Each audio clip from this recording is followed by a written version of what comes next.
Pathapatnam MLA Govindarao తన కార్యాలయంలో సోమవారం మీడియా సమావేశం నిర్వహించారు.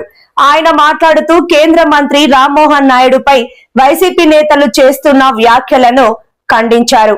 ప్రభుత్వం చేస్తున్న అభివృద్ధి చూసి ఓర్వలేక వైసీపీ నాయకులు తప్పుడు ఆరోపణలు చేస్తున్నారని మండిపడ్డారు.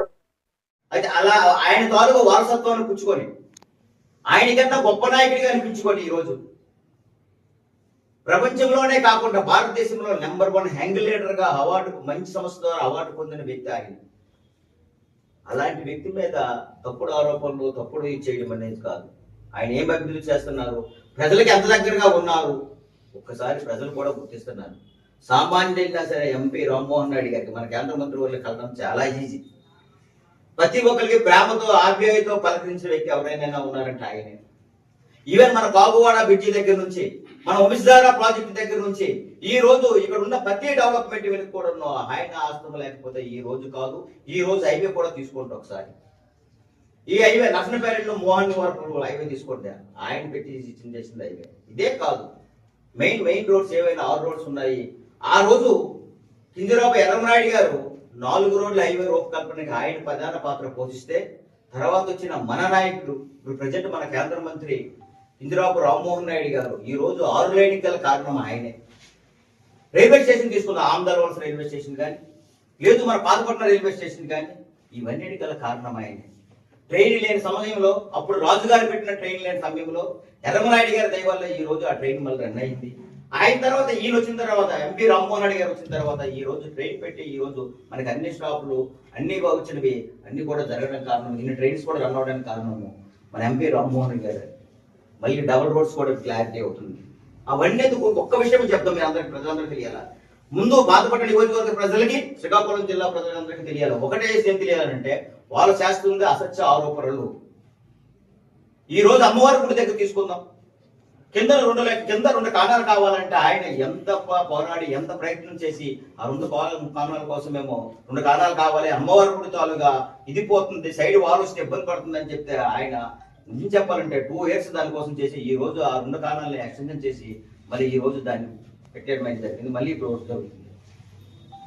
అవన్నీ ఎందుకు సీది మా ఊరికి స్టేడియం ఏంటి, సీది కూడా స్టేడియం ఇచ్చిన మహానుభావుడు ఆయన. ఇలా చెప్పుకుంటూ పోతే ఎన్నో ఉన్నాయి. అలాంటి నాయకుడి కోసం విమర్శలు ఆయన నిజంగా చెప్పాలని అంటే ప్రపంచ దేశాలే కాదు భారతదేశంలో గర్వించదగ్గ నాయకుడు ఎవరైనా ఉన్నారంటే అది కింజరాపు రామ్మోహన్ నాయుడు గారే. ఈ రోజు శ్రీకాకుళం జిల్లా కీర్తి ప్రతిష్టల్ని భారతదేశ నలుమూలలో వినిపిస్తున్నారని అంటే అది కింజరాపు రామ్మోహన్ నాయుడు గారే. ఆయన తన గౌరవాన్ని చూసి మనం అందరం ఆనందపడాలి. కానీ ఈసితోటి మీరు బాధతోటి ఏదో మీ మనసులో ఉన్నది బయటికి అక్కడ ఏంటి వాస్తవాలు తీసుకోండి. మీరు 2014 మేము 2014 2019 మధ్యలో ఇదే ప్రాజెక్టు కోసం 1177 కోట్లు ఇస్తే మీరేమో 2019 2024 మధ్యలో సుమారుగా మీరు 400 కోట్లు ఇచ్చారు. దానికి దీనికి వ్యత్యాసం తీసుకోండి. కనీసం మీరు 2019 2024 పాలన బట్టి కూడా మీరు వేయలేదు. వంశధార ప్రాజెక్ట్ గురించి మీరు మాట్లాడడానికి మీకు అర్హత ఎక్కడ ఉంది? మేము 2014 2019 మధ్యలో 92% కంప్లీట్ చేసి వంశధార ప్రాజెక్ట్ మీకు హ్యాండ్ ఓవర్ చేస్తే మీరు ఏం ప్రాజెక్టులు చేశారు, ఏం చేశారు ఒకసారి మీరు చెప్పండి. ఈ రోజు ఆయన గురించి మాట్లాడుతున్నారు, నేరేడ్ బ్యారేజ్ గురించి మీకు మాట్లాడుతున్నారు. మీకేం తెలుసు ఆయన పడుతున్న తపన? ఆయన మొన్న ఎర్రమనాయుడు గారి జయంతి రోజు బర్త్డే జయంతి రోజేమో ఆయన ప్రెస్ మీట్ రిలీజ్ చేశారు. నేరేడ్ బ్యారేజ్ ఇష్యూ పొలికి వస్తుంది, అతి తక్కువ టైంలో నేరేడ్ బ్యారేజ్ కంప్లీట్ అవుతుంది, మనందరూ కూడా వంశధార ప్రాజెక్ట్ కంప్లీట్ అవుతుంది, అతి తక్కువ టైంలో జాతికి ఇక్కడ ఉన్న ప్రజలకు అంకితం చేస్తామని నేను ప్రెస్ మీట్ ఇస్తే మీరు దాన్ని కాపీ కొట్టేసి అంటే మీకు అలవాటే క్రెడిట్ స్టోరీ, మీకు అలవాటే. వైసీపీ నాయకులు ప్రతి ఒక్కరు కూడా క్రెడిట్ స్టోరీ అవసరము. మీరు ఎవరైనా చేసిన దాన్ని మీ పేరు రాసుకోవడం అలవాటు. మీరేమో మీ బురదనేమో ఎదుటి వాళ్ళని మేమో అలవాటు. మీరు మారరా? ఈ రోజు నేరేడ్ బ్యారేజ్ ఆయన చేస్తామని చెప్పి ఆయన ఎట్టి పరిస్థితులు అతి తక్కువ టైంలో కంప్లీట్ చేస్తారు. ఆయన ఎట్టి పరిస్థితులు చేసే బాధ్యత ఆయన తీసుకుంటున్నారు. గత మీరు 5 సంవత్సరాల పరిపాలనలో ఆంధ్రప్రదేశ్ 20 సంవత్సరాలు వెనక్కి వెళ్ళిపోయింది. ప్రాజెక్టు విషయంలో కానీ, అభివృద్ధి విషయంలో కానీ, ఇండస్ట్రీస్ విషయంలో కానీ ఏ విధంగా గాలి పిలిచి పెట్టారు. ఇప్పుడు చూడండి, ఏ ఊరు వెళ్ళినా సరే రోడ్లు అవుతున్నాయి, ఏ ఊరు వెళ్ళినా డ్రైనేజ్ అవుతున్నాయి, ఏ ఊరు ఉంది.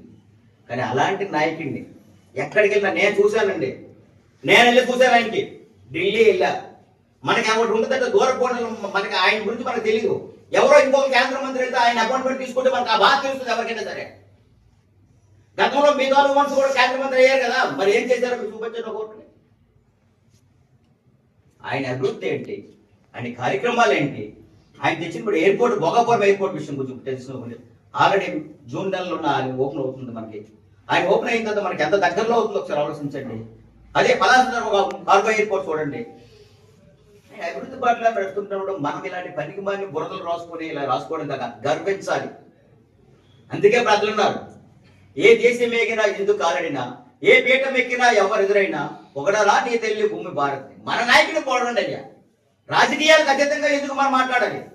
అంత ఎదుగుతున్న నాయకుడు చూసి మనం ఎందుకు వారం లేకపోవడం? మన నాయకుడిని పొగడండి. అంతేగాని మీరు చెయ్యరు, మీరు చెయ్యనవరు. ఒక ఎగ్జాంపుల్ నేను చెప్పనా? 2014, 2019 మధ్యలో మన ఆమదాల రోడ్డు మన ప్రారంభం అయిపోయిన తర్వాత వచ్చే స్టార్ట్ అయిన తర్వాత మన ప్రభుత్వం ఒక దురదృష్టవశాత్తు ఆ ప్రభుత్వం వచ్చింది, మన దురదృష్టం లేదు. వచ్చిన తర్వాత మీరు 2019, 2024లో ఆంధ్రప్రదేశ్ రోడ్డు మీరు ఏం చేశారు? ఎంతమంది ప్రాణాలు పోయారు? కానీ మీరు ఏం చేశారు? ఇప్పుడు మీరేమో మీ నాయకులు మీరే ఇప్పుడు ఆంధ్రప్రదేశ్ రోజుల్లో హ్యాపీగా వెళ్తున్నారు. ఆంధ్రప్రదేశ్ అంటే కొత్త రోడ్ నుంచి ఆంధ్రప్రదేశ్, అది ఒక్కటి మొత్తం చాలదా? ఎన్నో ఏళ్ళుగా ఉన్న పెండింగ్లు ఎన్నో పనులను చేసుకుంటూ ఇప్పుడిప్పుడే ప్రభుత్వం ప్రగతి రచనాలపై వెళ్తుంది. మీరు చేసిన అప్పులు కొట్టి కడుతున్నారు.